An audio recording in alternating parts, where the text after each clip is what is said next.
প্রধান উপদেষ্টা মাননীয় প্রধান উপদেষ্টা ইউএন জেনারেল অ্যাসেম্বলিতেও তো বলেছেন, ওনার স্পিচের মধ্যে প্রাধান্য পাইছে আমাদের দিক থেকেও মানে বাংলাদেশ জাতীয় দল, বাংলাদেশ ন্যাশনালিস্ট পার্টির, বাংলাদেশের প্রধান বিরোধী দল নেশনস অপোজিশন পার্টি হিসাবেও আমরাও তাদের দাবি দেওয়া সমর্থন করছি যাতে এটা কার্যকরী হয়। তো এখানে তো আপনারা জানেন the chief advisor took a delegation that represented the entire Bangladesh. There was a representation across political parties.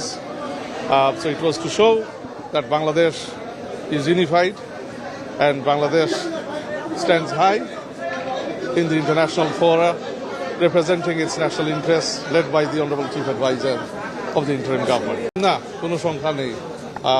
Interim সরকার যথেষ্ট আন্তরিক আছে, মানে এটা টাইমেই হওয়ার জন্য এখানে বিরোধী দল হিসেবে আমাদেরও সমর্থন আছে।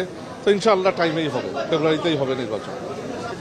দিনক্ষণ তো উনি যখন আসবেন উনি জানাবেন, তখন দলও জানাবে আপনাদেরকে। হ্যাঁ, যখন মানে ডেট যখন ফিক্স হবে তখন আপনারা জানতে পারবেন। উনার নেতৃত্বেই বাংলাদেশ জাতীয়তাবাদী দল নির্বাচনে পার্টিসিপেট করবে। He will be leading the BNP into the next national elections, general elections. So উনার আশা তো স্বাভাবিক, উনি আসবে, আর উনি যখন আসবে তখন দল থেকে জানানো হবে দিন তারিখ। So far it was a successful trip.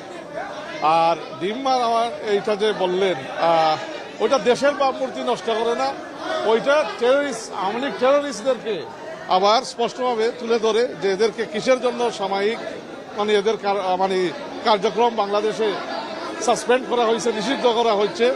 এই এভিডেন্সগুলো আবার এই সিদ্ধান্তকে মানে প্রমাণ করে যে এই সিদ্ধান্ত সঠিক সিদ্ধান্ত। এটা মূলত ত্রুটি সরকারের কোঅর্ডিনেশনের, ওখানকার এম্বাসির কোঅর্ডিনেশনের। তো আমরা ওইটা অ্যাড্রেস করছি। They will be action. Foreign adviser has confirm they will be action on the return of our delegation. So there will be action in that regard, particularly যারা ওখানে প্রোটোকলের দায়িত্বে ছিল আর কি।